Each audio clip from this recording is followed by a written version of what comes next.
des droits.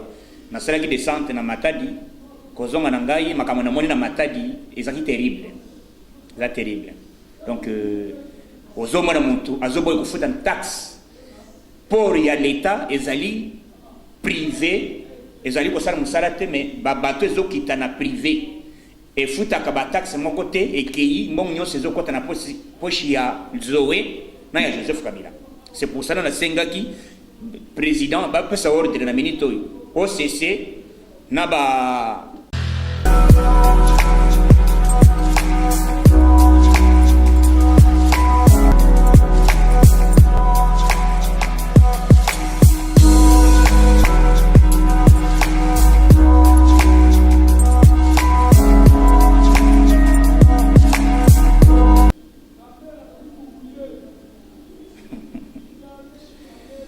Ok, merci beaucoup. Merci ba Congolais nyonso bisika bolanda kabiso. Mbote na beno amujambo. Betwabu. Bisika to bozolanda biso. Donc tozame moral. Lelo na lingana pesa bino puisque ba Congolais nyonso bazana ya monoko nyonso. Congolais oya yebi monoko oya yete aza étranger.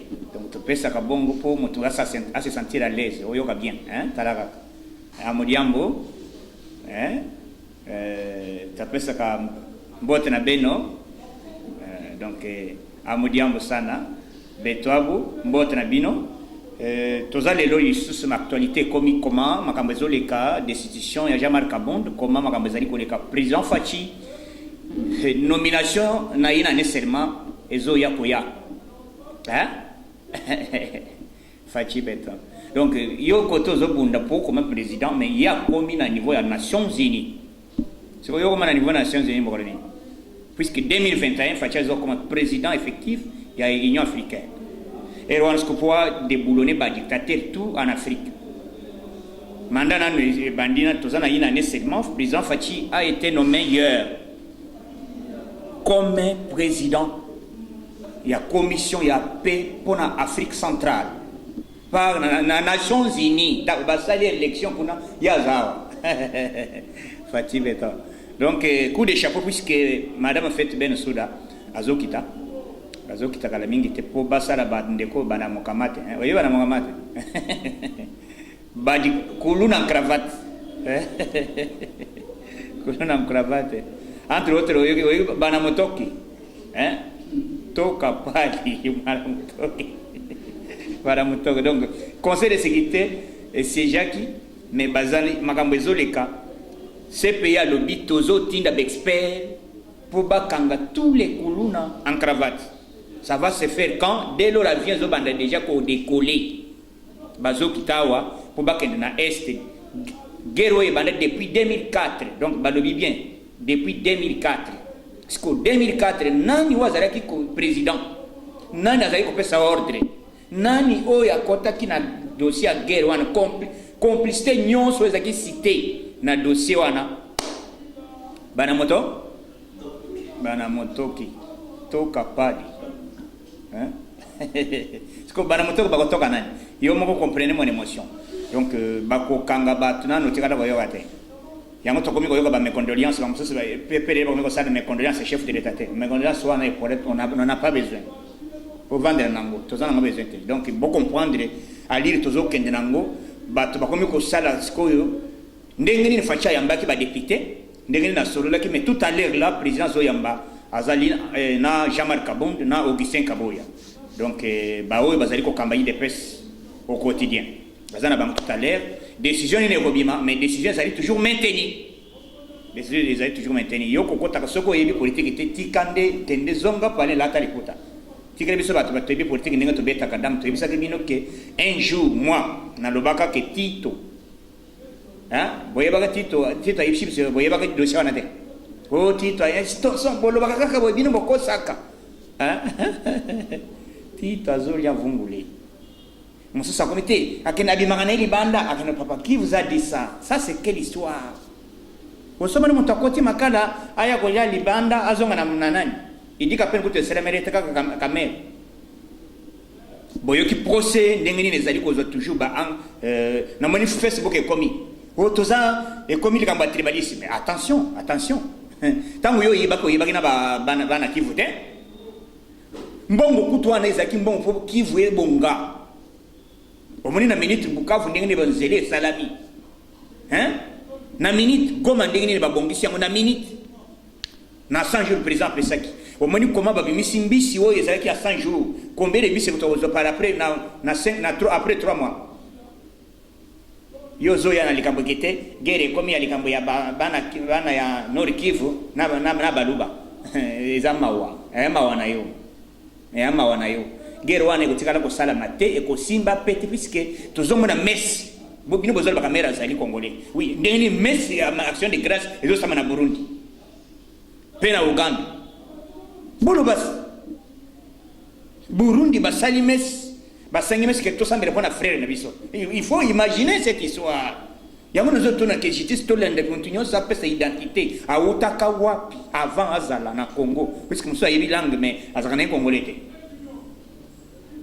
avant azala na il faut somba identité na biso yango nous autres président avant token élection baloyo il faut identification tout ça là yango puisque yango ko sala moni ndenge ni bilan na biso esali selon coronavirus et frappé mingi budget pour na makambo ça l'élection je ne pense pas risque consommation budget tale budget nyon c'est comme minyoto donc toko bandela élection cause peut-être en 2025 puisqu'il faut tout recenser banane tale ba tout ba troisième bele ba yoko chat trouble là on a Congo boyoki monto a déclaré à début que était mariage na bango cadeau c'est le tout premier femme même reine ya monde batikala ko sala mariage bazo cadeau ya $800,000 te 800,000 c'est quoi invité ça peut ça combien $500,000 na Congo mariage mon tabi 500,000 à une enveloppe et puis arrivé na ça ko sala commerce na sala ka immobilier asomba atonga kanda ko asomba ateka c'est ça eza e banda mo colonie c'est na bise bino jiba azaki étonné na dossier wana jiba le bite de wana kosi vous comprenez dossier à liboso naza na moi communiqué naza eza na lupango moko na Matonge na quartier na Matonge na avenue Njulu avenue numéro Njulu A numéro 46 il y a un monsieur maître avocat avant de na lupango bato puisque tokoti na état de droit il faut que dénoncer bato nyonso yo batelemela biloko to bandaki ko linga te ke sam na mboka na biso donc bato tout banti valer bazala osari maître Jean-Louis Mboyo azali na avenue Njulu A numéro 46 lupango c'est azal locataire qu'est-ce qu'il fait azoko selena nazobima azo sala boydongo afuta ka 100 francs te na ndako wana mukolo lupango azali libanda na poto abengiye a libérer ndako papa wana zolinga ko bimate c'est pour cela na 5 justice donc dossier boy ezali ko monto boy il faut balandela yi azala ozare na monga fula quartier Musungu avenue avenue Masamba numéro 14 papa moko assassiné na bakuluna puisque kuluna to éviter que ni nana zo fabriquer yango papa Ngindu Jean-Pierre to senga na Sivano Kasongo va saisir dossier balanda na monga fula na quartier Musangu avenue Masamba numéro 14 donc côté kuna na monga fula balanda le dossier na ye bazwa bayeba banani oyo bakeye ko boma papa wana dossier wana na mboka na biso tozana état de droit na sala ki descente na Matadi kozonga na ngai makambo na moni na Matadi ezaki terrible donc ozoma na muntu azoboy kufuta taxe pour ya l'état ezali privé ezali ko sala musala te mais bato ezokita na privé et futa ka taxe mon côté et qui mon nyo sezo kota na pochi ya Zoé na ya Joseph Kabila c'est pour ça na sengaki président ba pesa ordre na minito OCC na ba DGDI ba kota kuna ba kende ko senga ba taxe tout depuis ba twana ba chaba nini nzete zo lungo Équateur directement zo kende Chine sans que foute taxe même soda mutu moko azoko makona zate biloko bongo tozote de melango avec dernière énergie donc to permettre te biloko bongo na pouvoir ya biso faci béton ya le peuple d'abord peuple azala privé na droit na été donc vous comprendre nini et salami puisque bato bazo kamo balobi ah toza wapi tozo kendo wapi toza lendi les 8 dépôt ya ba candidature bato bazo maintenir puisqu'il faut pas qu'il de congé et ça les 15 parlementaires bazo sala ngo avant les 15 préparation ezanini les députés baza distrait soki au moins facha zolinga coaché boro bino besoin du matin bozo kota na luyenge Gentini Bobila je vous dis que basakana na ministre intérieur puisque yango na zoe sabino yozo kende komanke Gilbert Kankoni na ba propos na yo vous comprenez que excellence ne faut pas que l'ambaka hein ne faut pas que zalande on fungwama bato bongo il fallait pas la sanctionner Gentini Bobila il doit être sanctionné azo minimiser ministère intérieur au ministère intérieur les alliés c'est pour cela toujours la coalition oyo on n'a pas besoin de ça coalition tous on a besoin de coalition moko ezokende lokola biso d'abord fatia sala tozaki na coalition pona toka mboka mais lelo bango bazawa na bazolinga objectif na bango beto fait faci na mandat na ye et puis balongole na pouvoir pour la toute première fois que au monde bakeko sala réunion c'est na bino ndenga batu ya la moka bakeko fêter na mariage depuis Kabila kabanga zana pouvoir atikala ko sala anniversaire bon yo kanana bande boso mwana Kabila sali anniversaire ya mon hôtel mais lelo to mwana Kabila kabanga bakeko fêter anniversaire na kati anniversaire Daniel Safou na ba mususu batu nyosi ya la moka na ba Jean-Jacques Mamba hein faut bien comprendre que dossier o ezalaki kabonde te bazokende bandeko na biso député wana bazali embarqué na eloko moko bazoyeba teke nini ekosalama puisque bazomona bango bazosala na motema mabe koyina kabonde mais bazoyeba teke soki bazokota na dossier wana bazobundisa nde faci na lingana lobelana na bandeko mususu papa wakwenda monsieur mais papa oyo azali akala oyo baki les pionniers de l'île de Pessenani non pionnier de l'île de Pes comme on a Isalia on a ni papa oyo oleka na yele ten c'est comme on Isalia na bossa hein échappé ngai papa on a babundisa président Tshisekedi du vivant hein babundisa yi du vivant du président tant Tshisekedi akeli banda abeli wakwenda préparer terrain à l'objet qui était le col Tshisekedi accueilli à sali 2 ans libanda to ko Tshisekedi de possibilité to convoquer congrès extraordinaire et loko ekati sakiri ya Tshisekedi mulumba libanda azonga awa bande ko bosa rappeler te bosa rappeler donc bakambo ezawa ça me fait mal puisque ba 3 ans la sentiment au kabonde kaboya bobo non biso tozo mona faci tant que faci na longoli confiance na bato wana te est-ce que d'abord bozo kota guerre moko nini coup de chapeau puisque na kota na permanence na moni déjà ndako do bazo tonga déjà on a 6 niveaux babogi dozo baka toilette ya sima basali déjà toilette mo panzi bo 6 niveaux bâtiment ndenga liboma hein coup de chapeau na leadership ya Jean-Marie puis ata boyini bango puisque ba pesi bazo kamba bazo sala musala mais ça montre un comportement mais naïf si bino que au coup ko lingana média ou bande ko lo n'importe quoi te facha besoin confiance et pour ces akinini ko zoyi de pesi ko te kango na prix mangondo oui prix mangondo prix andunda na matembele te kaboro to leka hein en tout cas nazo c'est bien que il dépêche tous en moral tous allez ko soutenir fachi béton tous allez derrière l'idéologie à fachi béton mon tout azoto sa fachite azoto sa kabonde azoto sa nete azoto sa fachite donc objectif na biso ezali comment Congo ni nouveau autolobaki dès le dépêche de pouvoir nous allons instaurer un état de droit. Voilà aujourd'hui état de droit et communauté fachi pe ba convoquer fachi pe bazo fundaye c'est dit n'importe quoi. Est-ce que tout le banane ndenge Vital Kamerhe azotanga faci kete boy boy donc nyonso Vital Kamerhe azali kosala faci nde atindaki ye puisque Vital Kamerhe azoloba te que je l'ai fait au nom du président de la République oui mais tant mbongo ya l'état elongwe na bureau et que bakeye ko distribuer en hôtel songolo pakala on appelle ça comment ba maître avocat ba juge ba est-ce que mutu na bino zo bien tant yo zo ka déjà mbongo elongwe na nzela boy bozo kende direction mbongo il fallait ken et puis monsieur John Tumba azali na a convoquer ayana batu awa ba mama batu abimebise bango na France bagi awa bakota dossier bakota ba enseigner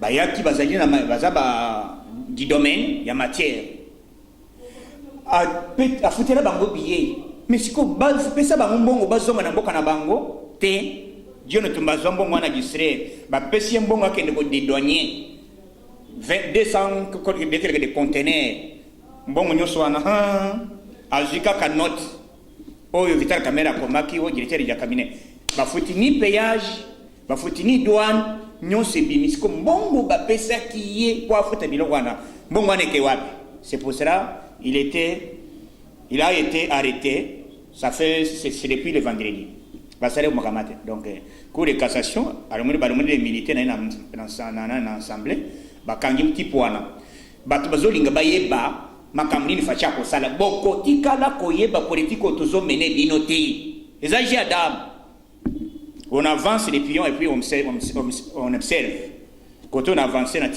tikali donc eza jeu ya kobeta sans dame omoni lamoka ndenge baza siko bazangi baargument il fallait bakota dossier na minute oyo babanda koloba loba likambo ya 15 millions j'ai appris qu'il y a des journalistes bazoka na kiosque hein bakomi koloba te ke ezali acharnement contre Kamerhe c'est regrettable la moka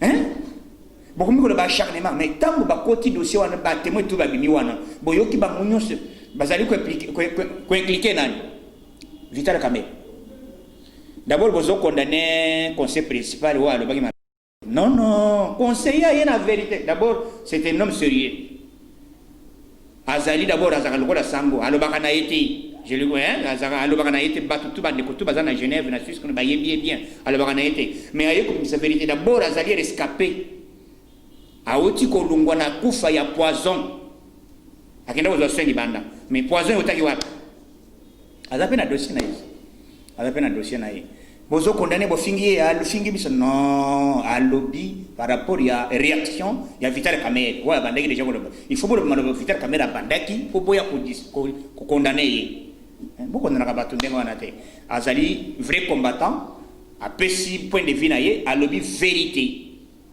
alobi mbongo et puis na banque boyoki déjà muntu oyo azali ki conseiller ya gouverneur ya banque centrale il a été empoisonné encore babomi ko boma akofaki soki nini na diwani to éviter siko nani abomi conseiller gouverneur ya banque puisque azaki na ba données nyonso boya ba bien soki oki na banque ba données ba signaka yango te données jamais ya banque ba données ba signer que te la signer non données zobima selon processus ya mbongo ndenge zobima ne kopesa ba totalité et ce n'est pas dire que monto ko signer ndenge tala mais ça passe puisque maître avocat ya défense ya Vital Kamerhe senga ki était ba signer ngote non ba ko signer ngote puisque ezali donné na kati ya serveur na kati ya machine ba ko signer ndenge nini mbongo sera ki double donc faci beton tous travailler les alindi totala ndenge semaine makambo leka puisque président na biso aussi on t'a besoin bondisa ye lelo azaki nommé encore na poste moko ya monene sur plan national international ministre affaires étrangères ya France ba yena délégation awa ya Europe ko ba ya kwa renforcer puisque ba côté ka te Congo so côté kango o liata ba américain ba gododa nyonso donc les américains bazali ba s'approprier na mabele ya biso ba congolais puisque il fallait tout ça partenaire na ba tambori grande puissance du monde pour basunga biso to cha vrai état de droit donc c'est pelina makambo fatia salina justice ndenge niveau ekomi ko kenda na ba gauche droite na ba komenji Congo eza tozana 4 langues yoga tozana lingala tozana Tiluba, tozali na Swahili, tozana Kikongo. Na 4 langues wana mutu na mutu ndenzamba libite na pesi bino Congo les 4 langues là. Mais yo zolinga o le bati ko nakabola Congo. Bien comme baloba boy keba. Keba na babilo kwa nozoloba puisque Congo est otika na mutu tout na senga na justice alandela mutu. Tout azali ko kende na likambo ya tribalisme. Azala ozari. Azala ozari. Donc Congo ezamoko o to sengaki état de droit yango ezomona déjà ibandi ko frapper tout le monde. Président de la République azali prêt. Même si c'est la toute première fois où on fait à l'habitude, nous allons prêts à même pour témoigner. Parce que fait à pour témoigner de la caméra. Mais tu vas pas fils, et vous savez scandale, fait à Goya. Ah ouais, bon ben la fatigue était, il y a quoi témoigner de Goya. Donc c'est la toute première fois et là on va ça là, fatigue béton. Alors je suis prêt, il y a répondre de la justice, bah n'a qu'à témoigner. Ceux qui basent nous impliqués. Donc le président est disponible, vrai démocrate, humble qu'il est, sage qu'il est, Azali toujours ouvert na ba Congolais, Azali ouvert na ba Congolais nyos bazali banda, poto tonge kola na biso. To simba na Congo to zali ko senga na bino yangoyo. Boya to tonge kola na biso. Botika ka bagere moko bazali ko sala inutile. Congo tozali ko senga ya état de droit yango yé mutu to azana dossier boyoki déjà que CPI azo kitawa mais ko kita CPI ba kotoka nani bana motoke boko kama mbala liboso c'est pour cela zomona bato ko se préparer ba arranger non arrangement zate bolongoli déjà kabundu bolongoli mutu azaki mandaté par chef de l'état dans l'Assemblée nationale cela veut dire coalition à bout bien fini match. Tous est là, réponse à chef de l'État, qu'est-ce qui va se passer? Donc, tous allons un peu calmer. C'est une question. Comment ceux qui répondent à chef de l'État, ils ont proposé candidat sous bon, il y a une stratégie. Puisque le président a eu des avancées, il a une idée. Tous à la kimia. Ce qui président dit que Bacha candidature, c'est la veille des années. Moi, ma soeur Roberta, on est âgé à dame. Il y a qui tous à la politique et à niveau à l'écolo. Mais est-ce que la réunion, par exemple, le président qui va débuter dans Bino, à c'est une bonne chose. Mais est-ce que réunion en Ezaki cause parce que l'UNC porte parole à l'objet, ceux qui IDPS vont proposer, des bisous vont proposer parce que ils ont posté une coalition, ils ont IDPS. Est-ce que déclaration de ça, le mouvement côté la Bino? Bon, au moins l'UNC, on va donc to éviter bango bazali na patron na bango zoeba bazaka bato moko ba welinga ko elisa masolo biso na IDPS yango président bengi ba député ici bango que soyons disciplinés derrière Jean-Marc Kabongo ponani pour ceux qui toquent na désordre au moins une décision de bato wana ezali ndene ba benda ba dissidence ba benga ba dissidence ça au moins IDPS mosusu bazaboye au moins ba créer dissidence dans quatre assemblées. Donc il dépend des amoko. Soit aux ana kibasa, soit aux ana ya ce qui a donc il dépend des alikuna, il dépend où ils allaient reconnaître ya Tshisekedi wa Mulumba. Il y a une décision pesami que tous les députés basent sous ordre ya Jean-Marc Kabondo. Oyo apoto sate libanda. Donc bande ko ya INC ceux qui baza prêt ya ko chaka candidature bacha puisque ba ko voter bango FCC est égal INC est égal à la Muka et MLC consort. Donc, c'est le moment. Nous préparons et le coin qu'on a kobondisa fati. Bango koina nyonso bayini ezali mutu bayini mususu te bayini nde fati. Donc, les hommes comme ya guerre te ko basara boite bango balingi kombo fati te président de la République. Guerre wana nyonso ya ba makambo ya kaboni boybo ezali lokuta ezali distraction. Objectif na bango ezali kolongola fati na pouvoir. Yango bazoya malem. Toyebi ba calcul na bango. Toyebi. Donc, tout ça surpris, puisque le bandal est loté. C'est Jean-Pierre même qui avait déclaré tout haut, dans les médias, même à TV5, que je ne peux pas permettre Félix qu'il devienne comme chef de l'État en RDC. A déclaré en gros, au tout haut, est-ce que tu ne peux pas donner la chance à ton frère, il a encore l'opposant historique, l'enfant de l'opposant historique, qui devient chef de l'État. Non, je ne pouvais pas permettre Félix de devenir chef de l'État. C'est Jean-Pierre Bemba. Parce que bato bongo izo ko kondi mate ndenge ni ba kondi matoke na bango pona nzedongo bango posa na bango zani fachindi omoni ba motion na eva azo yana ba motion nyonso efa bazo na ngona kata assemblée ça toujours contre IDPS contre idée à Fachi donc bango ba côté kuna lika mususu te Fachi ndi Fachi kaka voilà ba député bino voter ki ba congolais ba député tout boino ba voter kuna baza ba député FCC muntu à opposition kuna za te tozo jouer rôle nyonso donc biso tout IDPS tozo jouer rôle ya opposition na majorité muntu ya opposition kuna za te ba ko se ko député nini wa azali derrière idéologie IDPS mon côté bango posa na bango Fachi ndi azala te. Je regrette. Donc, vous avez souple, vous avez le président de la République, vous avez biloko ité puisque vous avez bit na bango ezali que les lo Fachi azali effacé, mais Fachi azali aponami na Nzambe. Donc, on va connaître na Nzambe bomoni aussi on t'a besoin de ça aussi on t'a zali ko avancer.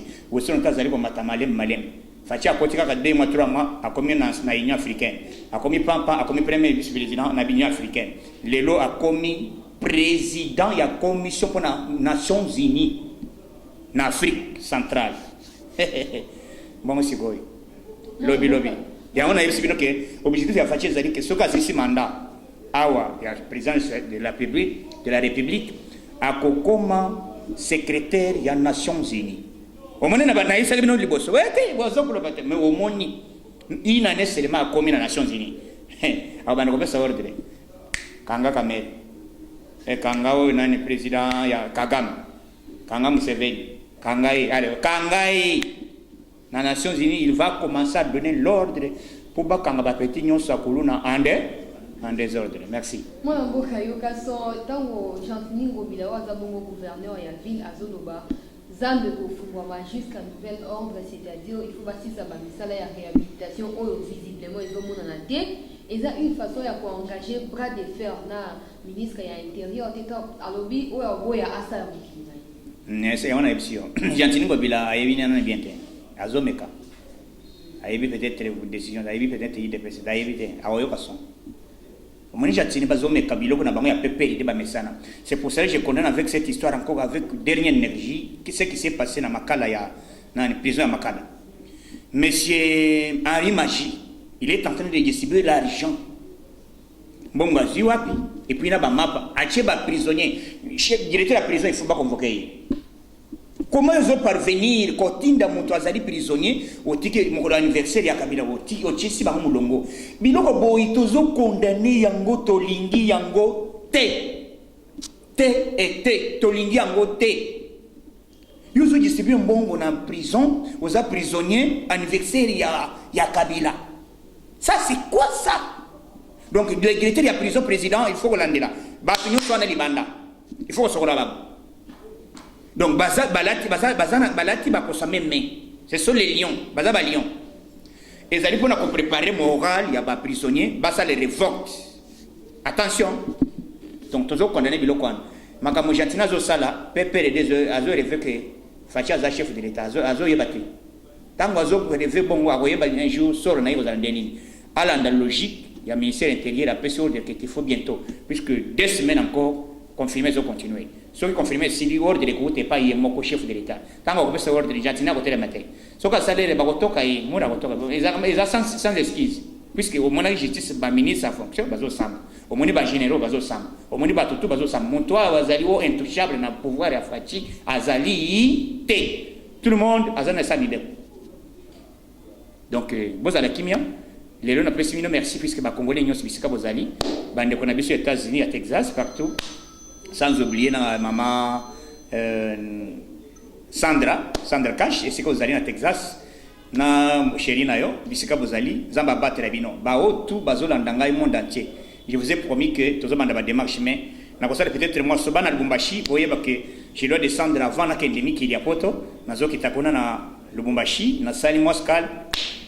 Libanda na fungoli tonyati bolo toleki donc to simbana sans oublier maman Angèle, sans oublier président Sampaio, sans oublier papa Laurent na maman Nanou bisika bozali donc tozame moral tozali wana pona kostenir action à président de la République tozala wana pona koloba biloba lobate tozoloba makambo ngai na lobaka yango tozame moral tozali toujours na idéologie à chef de l'État donc zamba battre bini bisika tout bozali après c'est bien force tozame moral que Dieu vous bénisse, j'ai dit bye bye, merci.